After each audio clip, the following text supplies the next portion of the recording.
Cuando la existencia en el purgatorio ha terminado, el espíritu se eleva hasta el primer cielo, que está situado en las 3 regiones más elevadas del mundo del deseo, donde los resultados de su sufrimiento se incorporan en el átomo simiente del cuerpo de deseos, impartiéndole así la cualidad de la rectitud, la que actuará como impulso para el bien y repulsión para el mal en el futuro.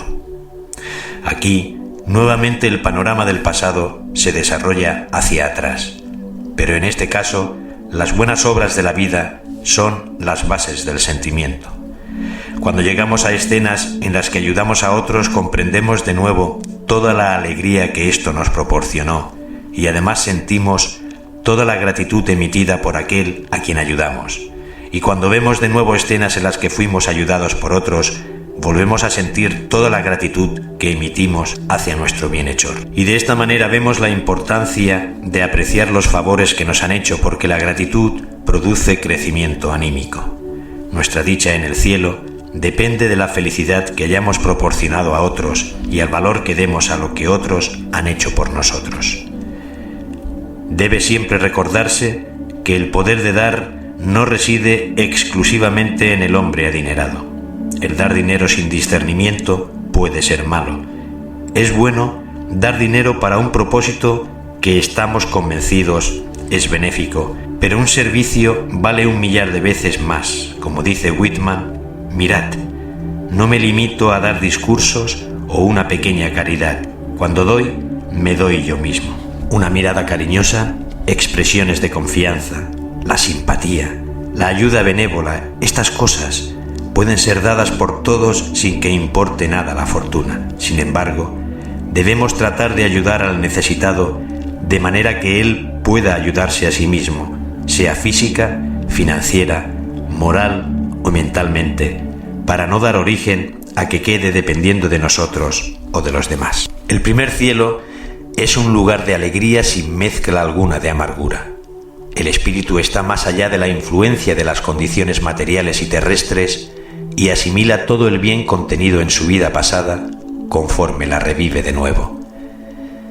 Todos los designios nobles a los que el hombre aspiró se realizan aquí ampliamente. Es un lugar de reposo, y cuanto más dura ha sido la vida, tanto más intenso será el descanso de que se gozará. La enfermedad, la tristeza y el dolor son cosas desconocidas. Esta es, por decirlo así, la tierra de veraneo de los espiritualistas, la tierra de promisión. Los pensamientos del devoto cristiano han construido allí la nueva Jerusalén. Hermosas casas, flores, son el premio de lo que a ellas aspiraron. Ellos las construyen por medio del pensamiento en la sutilísima materia de deseos. Sin embargo, estas cosas son tan reales y tangibles como lo son para nosotros nuestras casas materiales. Todos obtienen aquí la satisfacción de que carecieron en su vida terrestre. Hay una clase que lleva especialmente una vida hermosísima, los niños. Si pudiéramos verlos siquiera, cesarían todas nuestras penas. Cuando un niño muere antes del nacimiento de su cuerpo de deseos, lo que tiene lugar alrededor de los 14 años no va más allá del primer cielo, porque no es responsable de sus actos, como tampoco es responsable el aún no nacido del dolor que causa a su madre moviéndose o saliendo de la matriz. Por lo tanto, el niño no tiene existencia en el purgatorio. Lo que no ha sido vivificado no puede morir. Por tanto, el cuerpo de deseos de un niño, junto con la mente, persistirá hasta el nuevo nacimiento. Y por tal razón, esos niños son muy aptos para recordar las encarnaciones anteriores. Para tales niños, el primer cielo es una sala de espera donde permanecen desde 1 hasta 20 años hasta que se presenta una nueva oportunidad para renacer. Sin embargo, es más que una sala de espera, sencillamente porque se progresa mucho durante la estada en ella. Cuando un niño muere, hay siempre alguno de su familia que lo está esperando, o en su defecto, hay quienes les gustaba adoptar maternalmente a los niños en su vida terrestre y que tendrán sumo placer en hacerlo ahí. La extrema plasticidad de la materia de deseos hace muy fácil el formar los más exquisitos juguetes vivientes para los niños, y su vida es un hermoso juego. Sin embargo, no queda descuidada su instrucción. A los niños se les agrupa en clases de acuerdo con sus respectivos temperamentos, pero sin tener en cuenta para nada su edad. En el mundo del deseo es muy fácil dar lecciones objetivas de la influencia del bien y del mal, de la conducta y de la felicidad. Estas lecciones se imprimen indeleblemente sobre el sensitivo y emotivo cuerpo de deseos del niño y lo acompañan después de su nacimiento, así que muchos de los que llevan una vida noble lo deben a que han estado sometidos a ese desarrollo.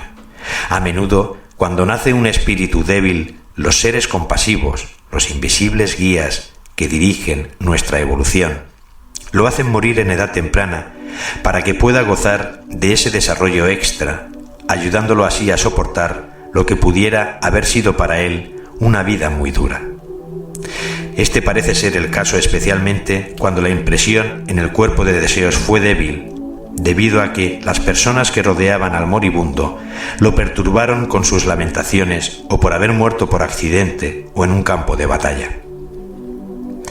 Bajo esas circunstancias, el fallecido no ha experimentado la intensidad de sentimientos apropiada en su estado post-mortem y por lo tanto, cuando renace y muere en edad temprana, aquella pérdida se recobra en la forma citada. Muy a menudo, el deber de cuidar a ese niño en la vida celeste recae sobre aquellos que fueron causa de esa anomalía. Se les proporciona así una oportunidad para reparar su falla y aprender a obrar mejor. O tal vez pueda tocarles ser los padres del recién nacido y cuidarlo durante los pocos años que viva. Entonces, nada importará que se lamenten histéricamente cuando el niño muera, porque en el campo vital infantil no hay recuerdos o imágenes de ninguna consecuencia. Este cielo es también un lugar de progreso para todos los que han sido estudiosos, artistas o altruistas. El filósofo y el estudiante tienen acceso instantáneo a todas las librerías del mundo. El pintor observa con inefable delicia los colores siempre cambiantes. Muy pronto aprende que su pensamiento forma y moldea esos colores a voluntad. Sus creaciones viven y brillan con una vida imposible de comprender para los que trabajan con los pesados y densos materiales terrestres. Está, por así decirlo, pintando con materiales vivientes y puede ejecutar sus ideas con una facilidad que lo llena de deleite. El músico no ha llegado aún al lugar en el que su arte se expresará a sí mismo en toda su extensión. El mundo físico es el mundo de la forma. El mundo del deseo, donde está el purgatorio y el primer cielo, es especialmente el mundo del color. Pero el mundo del pensamiento, donde están los cielos segundo y tercero, es la esfera del sonido. La música celeste es un hecho y no una mera figura del lenguaje. Pitágoras no se equivocaba cuando hablaba de la música de las esferas, porque cada una de las estrellas tiene su tono definido y juntas forman la sinfonía celestial que Goethe también menciona en el prólogo de su Fausto, en la escena que se desarrolla en el cielo.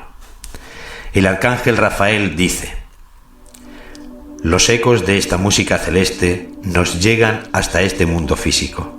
Son nuestra posesión más preciosa, aunque son tan fugaces como la espuma y no pueden crearse permanentemente, como pueden crearse otras obras de arte, una estatua, un cuadro, un libro». En el mundo físico, el sonido muere tan pronto como nace. En el primer cielo, los ecos son, por supuesto, mucho más hermosos y más permanentes, así que allí los oídos del músico gozan de melodías que nunca oyeron en su vida terrestre. Las experiencias del poeta son parecidas a las del músico porque la poesía es la expresión de los más íntimos sentimientos del alma en palabras que se ordenan de acuerdo con las mismas leyes de armonía y ritmo que rigen la expresión del espíritu en la música. Además, el poeta encuentra una inspiración magnífica en las imágenes y colores que son las características principales del mundo del deseo. De allí tomará los materiales para usarlos en su próxima encarnación. De parecida manera acumula el autor materiales y facultades. El filántropo produce sus planes altruistas para el mejoramiento de la raza humana. Si estos fallaron en una vida, verá la razón de los fracasos en el primer cielo y aprenderá a sobrepasar los obstáculos y a omitir los errores que hicieron impracticables sus ideas y sus planes. Con el tiempo se llega a un punto en el que el resultado del dolor y del sufrimiento del purgatorio, junto con el goce extraído de las buenas acciones de la vida pasada, se ha grabado en el átomo simiente del cuerpo de deseos. Todo esto constituye lo que llamamos conciencia, esa fuerza impelente que nos pone en guardia contra el mal como productor del sufrimiento y nos inclina hacia el bien como productor de felicidad y alegría. Entonces, el hombre abandona su cuerpo de deseos para que se desintegre en la misma forma en que abandonó sus cuerpos vital y denso. Se lleva consigo únicamente las fuerzas del átomo simiente que formarán el núcleo de los futuros cuerpos de deseos, así como fue la partícula persistente de sus pasados vehículos de sensación. Como hemos indicado, las fuerzas del átomo simiente se reabsorben.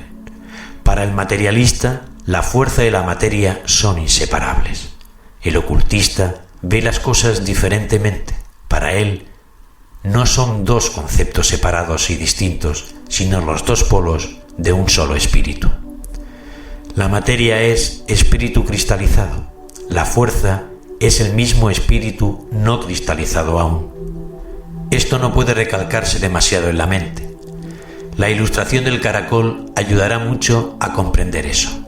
La materia que es espíritu cristalizado corresponde a la concha del caracol, cuya concha es la babosa misma cristalizada. La fuerza química que mueve la materia, haciéndola apta para la construcción de la forma, y el caracol que mueve su casa se corresponden también. Lo que actualmente es la babosa en un tiempo será materia cuando se haya cristalizado. El proceso inverso de resolver la materia en espíritu se produce también de continuo. La fase más grosera de este proceso que vemos como decaimiento es cuando un hombre abandona sus vehículos tras sí y entonces el espíritu de un átomo se puede separar fácilmente del espíritu más denso que ha estado manifestándose como materia.